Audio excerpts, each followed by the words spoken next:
Hi friends, നമ്മുടെ പുതിയ ഒരു വീഡിയോയിലേക്ക് എല്ലാവർക്കും ഹാർദമായ സ്വാഗതം. ഇന്ന് നമ്മൾ ചർച്ച ചെയ്യാൻ പോകുന്ന വിഷയം കൺസിസ്റ്റൻസിയുമായി ബന്ധപ്പെട്ടിട്ടുള്ളതാണ്. നമുക്ക് ജീവിത വിജയത്തിന് ആവശ്യമായിട്ടുള്ള ഒരു കാര്യമാണ് കൺസിസ്റ്റൻസി എന്നുള്ളത്. നമ്മുടെ ജീവിതത്തിൽ നമുക്ക് എന്തെങ്കിലും ഒരു ലക്ഷ്യമുണ്ട് എങ്കിൽ ആ ലക്ഷ്യം നേടാനായിട്ട് നമ്മൾ ചെയ്യുന്ന പ്രവൃത്തിയിൽ നമ്മൾ കൺസിസ്റ്റൻ്റ് ആയാൽ മാത്രമേ, അത് നമ്മൾ തുടർത്തി കൊണ്ടുപോയാൽ മാത്രമേ നമുക്ക് ഒരു വിഷയത്തിൽ ഒരു ഗ്രോത്ത് അല്ലെങ്കിൽ ഒരു വിഷയത്തിൽ ഒരു സ്കിൽ ഉണ്ടാവുകയുള്ളൂ. അപ്പം ഇന്ന് ഹൗ ടു ബിക്കം കൺസിസ്റ്റൻറ്റ്, എങ്ങനെയാണ് കൺസിസ്റ്റൻ്റ് ആവുക, ഒരു കാര്യത്തിൽ എങ്ങനെയാണ് കൺസിസ്റ്റൻ്റ് ആവുക എന്നുള്ളതിനെ സംബന്ധിച്ചാണ് ഇന്ന് നമ്മൾ ചർച്ച ചെയ്യാൻ പോകുന്നത്. അപ്പം ആദ്യമായിക്കൊണ്ട് ഇവിടെ നമ്മൾ ഇന്ന് പറയാൻ പോകുന്നത് കൺസിസ്റ്റൻസിയുമായി ബന്ധപ്പെട്ട് എങ്ങനെ നമുക്ക് കൺസിസ്റ്റൻ്റ് ആവാൻ പറ്റും, എന്തൊക്കെ കാര്യങ്ങൾ ചെയ്തുകൊണ്ടാണ് ഒരു വ്യക്തി ഒരു വിഷയത്തിൽ ഒരു കാര്യത്തിൽ നമ്മൾ കൺസിസ്റ്റൻ്റ് ആവുന്നത് എന്നുള്ളതിനെ സംബന്ധിച്ചാണ്. അതുമായി ബന്ധപ്പെട്ട 10 സ്ട്രാറ്റജികളാണ് ഇന്ന് നമ്മൾ ഇവിടെ ചർച്ച ചെയ്യാൻ പോകുന്നത്. അപ്പോൾ നമ്മുടെ ഈ ഒരു വീഡിയോയിലേക്ക് എല്ലാവരെയും ഞാൻ ഹാർദമായി വീണ്ടും സ്വാഗതം ചെയ്യുകയാണ്.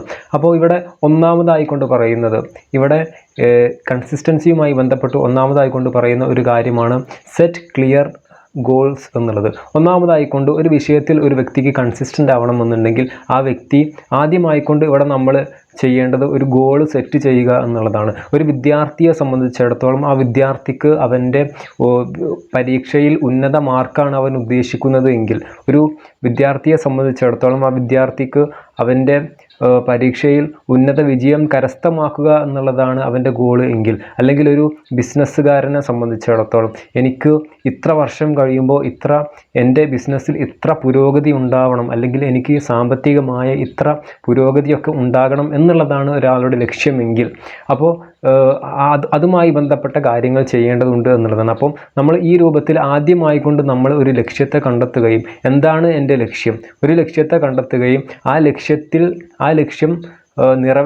നിറവേറാൻ വേണ്ടി നമ്മൾ ബാക്കിയുള്ള കാര്യങ്ങൾ ചെയ്യുക എന്നുള്ളതാണ്. അപ്പോൾ ഒന്നാമതായിക്കൊണ്ട് നമ്മൾ ചെയ്യേണ്ടത് സെറ്റ് ക്ലിയർ ഗോൾസ് എന്നുള്ളതാണ്. നമ്മൾ ആദ്യമായിക്കൊണ്ട് നമ്മൾ ഗോൾസ് സെറ്റ് ചെയ്യുക എന്നുള്ളതാണ്.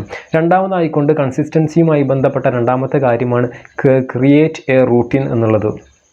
നമ്മൾ ദിവസവും അതുമായി ബന്ധപ്പെട്ട കാര്യങ്ങൾ ക്രിയേറ്റ് ചെയ്യുക. എങ്ങനെയാണത്, നമ്മൾ അത് ചെയ്യേണ്ട പ്രവൃത്തികൾ എന്തൊക്കെയാണെന്ന്, ഞാൻ ഇന്ന കാര്യങ്ങൾ ചെയ്യണം, ഇന്ന കാര്യങ്ങൾ ചെയ്യേണ്ടതുണ്ട്, ഇന്ന കാര്യങ്ങൾ ചെയ്താൽ മാത്രമേ എനിക്ക് ഈ വിഷയത്തിൽ ഒരു വിജയം ഉണ്ടാവുകയുള്ളൂ എന്ന് മനസ്സിലാക്കുക. ഒരു വിദ്യാർത്ഥിയാണ് എന്നുണ്ടെങ്കിൽ ആ വിദ്യാർത്ഥിയുടെ റൂട്ടീൻ എന്നുള്ളത് രാവിലെ നേരത്തെ എണീക്കുക, അതുപോലെ തന്നെ അവൻ്റെ പഠനത്തിൽ ശ്രദ്ധ കേന്ദ്രീകരിക്കുക എന്നുള്ളതാണ്. ഒരു ബിസിനസ്സുകാരനെ സംബന്ധിച്ചിടത്തോളം അദ്ദേഹം ചെയ്യേണ്ട, അല്ലെങ്കിൽ ആ ഒരു ബിസിനസ് ചെയ്യുന്ന വ്യക്തി ചെയ്യേണ്ടത്, അദ്ദേഹം ദിവസവും അവരുടെ ബിസിനസ്സിൽ ശ്രദ്ധ കേന്ദ്രീകരിച്ചുകൊണ്ട് അതിനുള്ള ഒരു മടിയും കൂടാതെ അതിനുള്ള പ്രവൃത്തികളിൽ ഏർപ്പെടുക എന്നുള്ളതാണ് ഒരു ബിസിനസ്സുകാരൻ, ഒരു കച്ചവടക്കാരൻ ചെയ്യേണ്ടത്. അല്ലെങ്കിൽ ഒരു വിദ്യാർത്ഥിയെ സംബന്ധിച്ചിടത്തോളം അതാണ് അവൻ്റെ പഠിക്കുക എന്നുള്ളതാണ് അവൻ്റെ മെയിനായിട്ടുള്ള ഒരു റൂട്ടീൻ. പിന്നെ ബാക്കിയുള്ള കാര്യങ്ങളൊക്കെ സെക്കൻഡറിയാണ്. ഇനി കൺസിസ്റ്റൻസിയുമായി ബന്ധപ്പെട്ട മൂന്നാമത്തെ നമ്മൾ ശ്രദ്ധിക്കേണ്ട ഒരു കാര്യമാണ് പ്രയോറിറ്റൈസ് എന്നുള്ളത്. പ്രയോറിറ്റൈസ് എന്ന് പറയുമ്പോൾ നമ്മൾ ചെയ്യേണ്ട പ്രവൃത്തികൾ നമ്മൾ പ്രയോറിറ്റൈസ് ചെയ്യുക.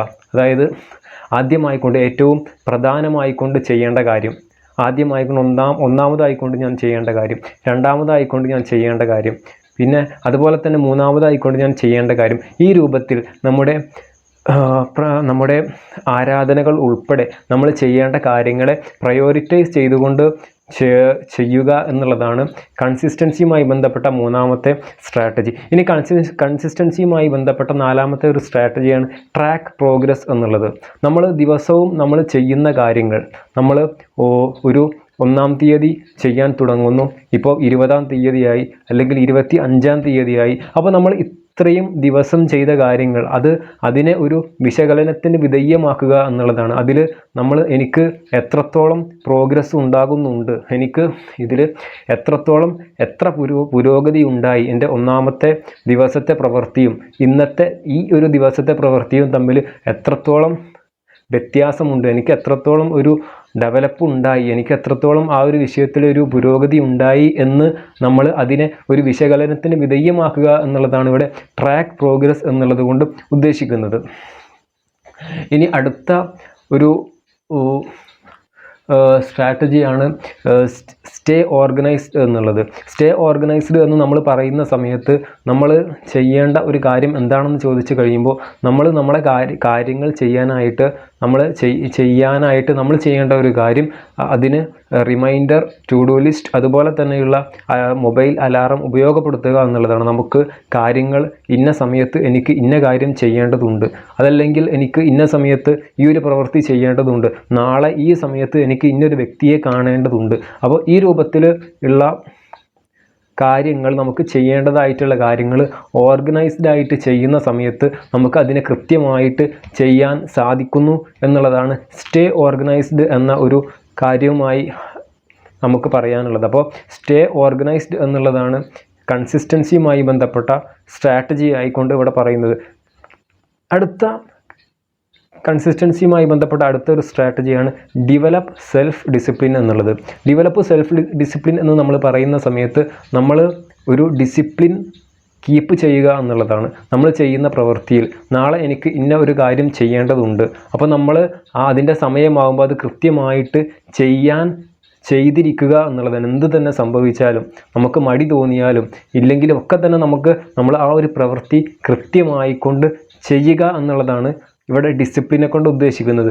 മറിച്ച് അപ്പോൾ ആ രൂപത്തിലുള്ള ഒരു ഡിസിപ്ലിൻ നമ്മൾ ഡെവലപ്പ് ചെയ്തെടുക്കുക എന്നുള്ളതാണ് ഇവിടെ പിന്നെ കൺസിസ്റ്റൻസിയുമായി ബന്ധപ്പെട്ട സ്ട്രാറ്റജി ആയിക്കൊണ്ട് പറയുന്നത്.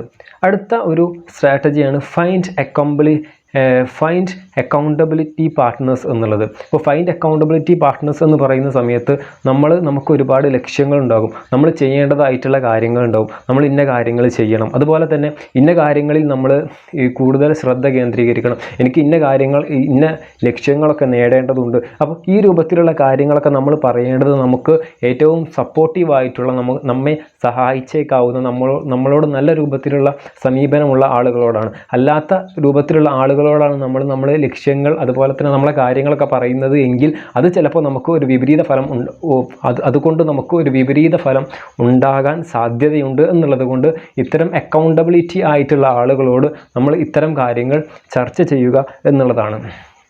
അതുപോലെ തന്നെ അടുത്ത ഒരു സ്ട്രാറ്റജിയാണ് സ്റ്റേ ഫ്ലെക്സിബിൾ എന്നുള്ളത്.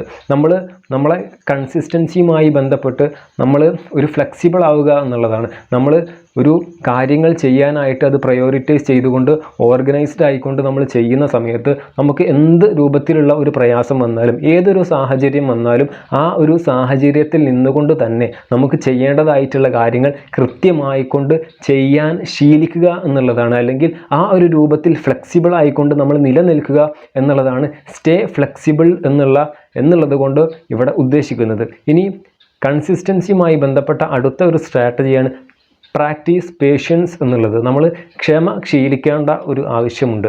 ക്ഷമ ശീലിക്കുക എന്ന് പറയുന്ന സമയത്ത് നമ്മൾ ചിലപ്പോൾ നമ്മളെ കൺസിസ്റ്റൻസിയുമായി ബന്ധപ്പെട്ട് നമ്മുടെ പ്രവൃത്തികളിൽ ഏർപ്പെട്ടുകൊണ്ട് നമ്മൾ മുന്നോട്ട് പോകുന്ന സമയങ്ങളിൽ പല തരത്തിലുമുള്ള പ്രശ്നങ്ങൾ, അത് ചിലപ്പോൾ മാനസികമായിട്ടുള്ള പ്രശ്നങ്ങളായിരിക്കും, അതല്ല എങ്കിൽ മറ്റുള്ള രൂപത്തിലുള്ള എന്ത് പ്രതിസന്ധി തന്നെ ഉണ്ടായാലും അവിടെ നമ്മൾ ക്ഷമിക്കാൻ നമ്മൾ പ്രാക്ടീസ് ചെയ്യുക എന്നുള്ളതാണ് പ്രാക്ടീസ് പേഷ്യൻസ് എന്നുള്ളത് കൊണ്ട് ഇവിടെ ഉദ്ദേശിക്കുന്നത്. അതുപോലെ തന്നെ അടുത്തതായിട്ട് ഏറ്റവും അവസാനമായിട്ടുള്ള സ്ട്രാറ്റജിയാണ് സെലിബ്രേറ്റ് സ്മോൾ വിൻസ് എന്നുള്ളത്.